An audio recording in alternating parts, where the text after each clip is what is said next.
ఈరోజు మన ఉమ్మడి అభ్యర్థి శ్రీ కావ్య కృష్ణారెడ్డి గారు 30వ వార్డుకి విచ్చేసి ఉన్నారు. మీ యొక్క అమూల్యమైన దీవెనలు ఇవ్వవలసిందిగా కోరుతున్నాను. శేషు వాళ్ళ కూతురు ఓకే.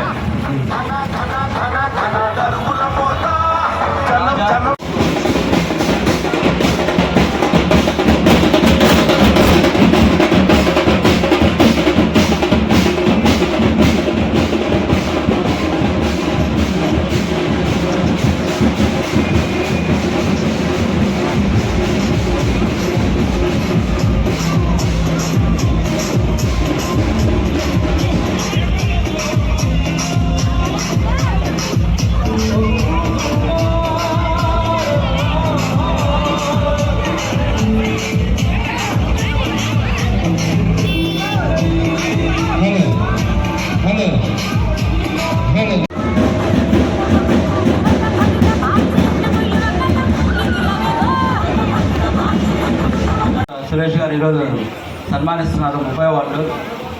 దాదన్శెట్టి సుబ్బయ్య గారు,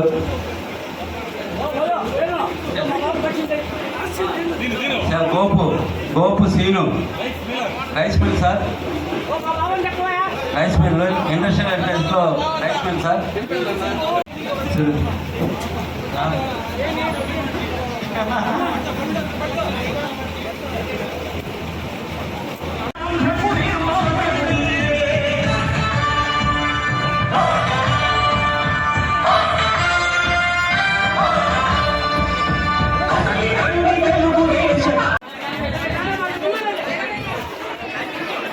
ఈరోజు కావలి వడ్డిపాలెంలో సైకిల్ స్పీడు చాలా ఎక్కువగా ఉందనిపిస్తుంది. ఈ స్పీడ్కి ఫ్యాన్ రెక్కలు ఉంటాయో ఉండవో కూడా అర్థం కావడం. మరి ఇంత స్పీడు వైసీపీ వాళ్ళు తట్టుకోలేరు. మీరందరూ కూడా నన్ను ఆశీర్వదించాలని, నన్ను దీవించాలని, అడుగడుగున నీరాజనాలు, అడుగడుగున సత్కారాలు, అడుగడుగున పూలు చల్లటం. మీ అందరూ కూడా తెలుగుదేశంలో చంద్రబాబు నాయుడు ముఖ్యమంత్రి కావాలి, కావలిలో కావ్య కృష్ణారెడ్డి ఎమ్మెల్యే కావాలి, ఎంపీగా వేమిరెడ్డి ప్రభాకర్ రెడ్డి రావాలని మీరు ఎండని సైతం లెక్క చేయకుండా మీరు ఇచ్చిన ఆహ్వానం నిజంగా నేను మనస్ఫూర్తిగా మిమ్మల్ని అందరినీ కూడా అభినందిస్తున్నా. మీరు చూపిన ఆదరాభిమానాలు నా హృదయాన్ని నించిని, నా పట్టణాన్ని కూడా నింపినాయి. అందుకనే కావలి ఉడ్డిపాలెం ఒకప్పుడు నేను నడియాడిన ప్రాంతం. ఈ ప్రాంతంలోనే ఎక్కువ సంవత్సరాల పాటు తిరిగిన ప్రాంతం. నా వెనకనే సిద్ధయ్య ఉన్నాడు, సిద్ధయ్య, మోహనం, మేమందరం కూడా, చిట్టిబాబు, కుమారు, నారాయణ, మా అందరం కూడా ముఖ్యులు. కాబట్టి ఈ వడ్డిపాలెంకి నాకు నేను చదువుకునే రోజుల్లో ఈ ప్రాంతంలో ఒక అనుబంధం ఉంది. ముఖ్యంగా నేను కాలేజీల్లో ఉన్న రోజుల్లో పాండు వాళ్ళ మిద్ది మీద పనుకునేవాళ్ళం. చిట్టిబాబు ఇంటి మిద్ది మీద ఎదురుగా ఉన్న పాండు మిద్ది మీద.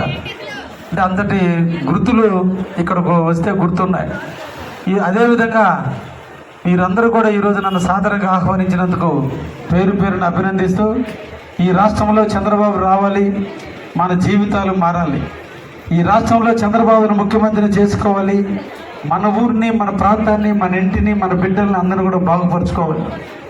ప్రభుత్వం నుంచి ఏ ఒక్క ఫలాలు మనకు అందకపోయినా, ప్రభుత్వం అనేది అభివృద్ధికి పూర్తిగా నిరోధకుడిగా తయారైనా, ఈరోజు ప్రజలు అన్ని రకాలుగా ఇబ్బందులు పడుతున్న ఈ రాష్ట్ర ప్రభుత్వం, ఈ వైసీపీ ప్రభుత్వం కొంచెం కూడా ఇంగితి కూడా చలం లేని రాష్ట్ర ప్రభుత్వాన్ని మనం చూస్తున్నాం. గత 5 సంవత్సరాల నుంచి ఈ ప్రాంతంలో సిమెంట్ రోడ్లు, డ్రైన్లు మరమ్మతులు, మంచినీటి సదుపాయం ఏ ఒక్కటి కూడా తెలుగుదేశం హయాంలో జరిగినాయి తప్ప ఈ 5 సంవత్సరాల కాలంలో ఏ ఒక్క కార్యక్రమాన్ని కూడా నాంది పలికిన పార్టీ వైసీపీ. అందుకే మిమ్మల్ని అందరినీ ఆదరిస్తున్నా, గౌరవిస్తున్నా, పేరు పేరున అభ్యర్థిస్తున్నా. నాకు ఒక అవకాశం కల్పించండి. ఈ ప్రాంతాన్ని అభివృద్ధి చేసే దాంట్లో నేను తప్పకుండా ముందుంటాను. అన్ని విధాలా నేను సహాయ సహకారాలు అందిస్తాను. కాలనీలు లేనటువంటి వాళ్ళకి కాలనీలు కట్టించడంలో కానీ, మంచినీటి సదుపాయం ఇంటింటికి ట్యాప్ తీసుకురావాలని ఆలోచనతో ఉన్నాం. తప్పకుండా ప్రతి ఇంటికి మంచినీటి ట్యాప్నిచ్చి రోజుకి 1 గంట నుంచి 2 గంటల పాటు నీళ్ళు ఇచ్చి ఆడవాళ్ళని అందరినీ కూడా ఇబ్బంది పెట్టకుండా చూసుకునే బాధ్యత నేను తీసుకుంటానని కూడా మీకు ఈ సందర్భంగా అందరికీ కూడా తెలియజేస్తున్నాను.